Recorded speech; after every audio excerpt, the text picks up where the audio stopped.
So how does society actually respond to crime? If your brain immediately jumps to, intense courtroom battles, rapid-fire DNA results, or some rogue detective bending the rules to get a confession, I'm going to need you to forget the TV dramas for just a second.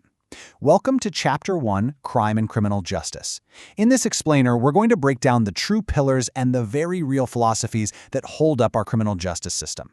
The reality is far more complex, it's deeply human, and frankly, it's way more fascinating than anything you'll ever see on a screen. And understanding this stuff absolutely matters because these unseen pillars, they dictate everyday legislation, where billions of your tax dollars actually go, and how freedom is weighed out in the real world. All right, here's our roadmap for today's explainer. We'll cover the 3 justice pillars, the power of discretion, dueling justice philosophies, the wedding cake reality, and finally, media fiction versus reality. Let's get right into it. Section 1. The 3 justice pillars. When we talk about the criminal justice system, it's really easy to picture it as this one giant monolithic machine. But actually, it's much better understood as a set of connected institutions. The foundational blueprint of this entire system relies on a very strict chronological flow. It goes like this. Police investigate, courts decide, corrections carry out. One phase literally has to trigger the next. It's the essential timeline of justice, and each part has a very specific, clearly defined role to play in responding to crime. So let's break those down, starting right at the entry point. The police are almost always the first point of contact between a citizen and the criminal justice system. But here's the thing, their role is not to determine guilt. Their role is to investigate the crime, collect the evidence, take statements, and then, when appropriate, make arrests.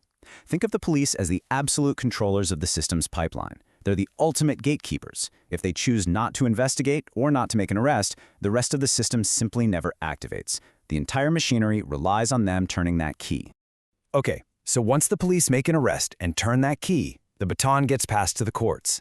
This is the decision-making arena of the system. Here, officials aren't just figuring out if someone did it. They actually have to decide whether formal charges are even justified in the first place. The courts carry this immense burden.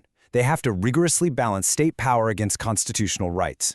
They are tasked with protecting the legal rights of the accused, officially determining guilt, and finally imposing a sentence if a person is convicted.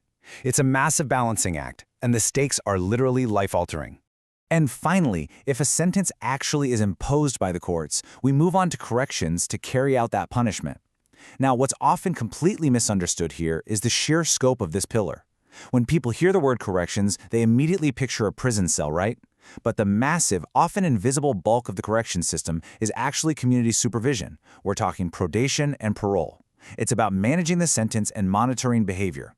Statistically speaking, the vast majority of that management happens right out in our neighborhoods, not just locked behind bars. Section 2. The Power of Discretion. So we've got our 3 pillars: police, courts, and corrections.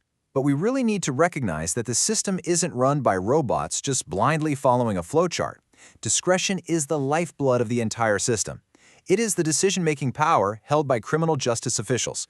Police officers, prosecutors, judges, correctional officers, they all possess this power. They don't just execute the law blindly, they interpret and apply it based on highly specific, in-the-moment variables.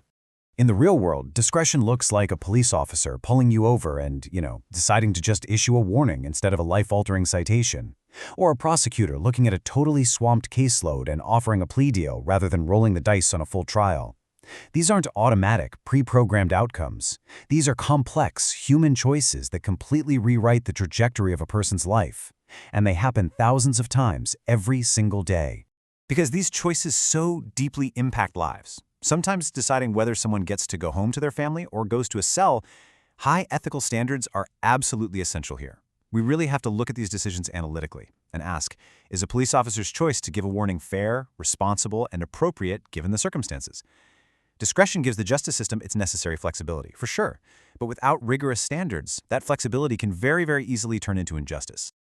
Moving on to Section 3, Dueling Justice Philosophies. All right, so we know officials use discretion to make decisions, but what invisible forces are actually guiding those decisions?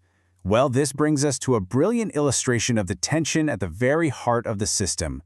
We have the crime control model versus the due process model. This is the ultimate showdown. It's this constant tug of war between the desire for total efficiency on one side and the absolute demand for strict individual rights on the other. Let's look at the crime control side first.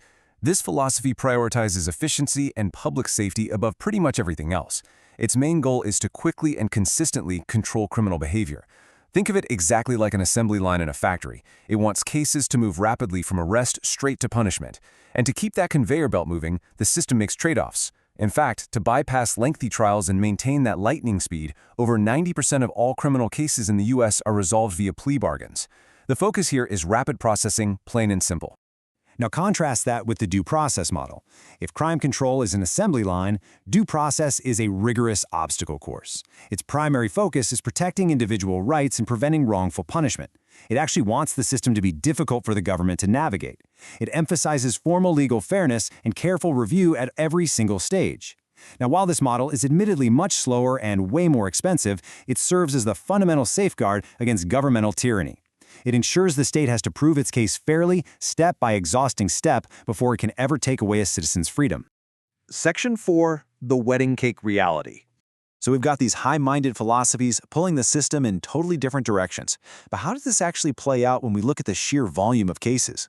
Well, the system is structured remarkably like a layered wedding cake. At the very top, the smallest layer, you have the high-profile celebrated cases. These are the ones taking up all the oxygen in our culture, getting massive media attention and full jury trials. Right below that, in the middle layers, you've got serious and then lower-level felonies. But the true foundation of the system, that's the bottom layer.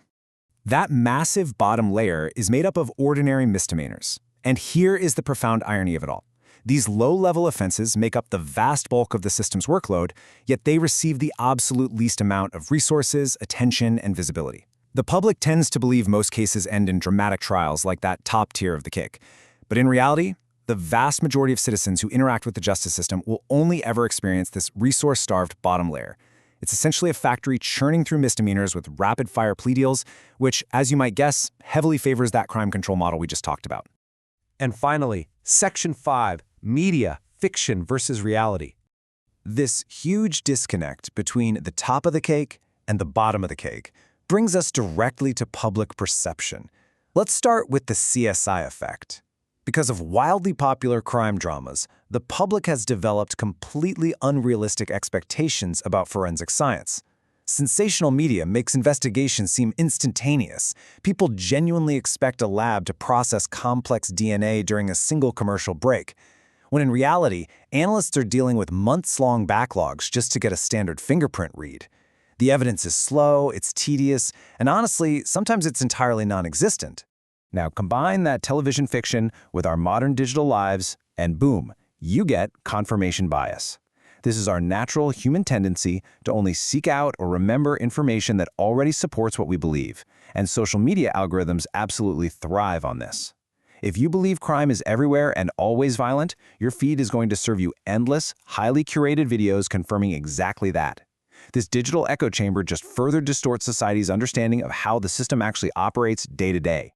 So knowing what we know now, knowing that the system is this complex balance of human discretion, competing philosophies, and an overwhelming volume of minor offenses handled behind the scenes, how have your own perceptions of the justice system been shaped by the fiction you watch? The next time you see a flashy courtroom drama or a viral social media post about crime, remember those 3 pillars. Remember the wedding cake, and ask yourself if you're looking at reality or just the very top layer of the cake. Thanks for joining me on this explainer. Keep questioning what you see.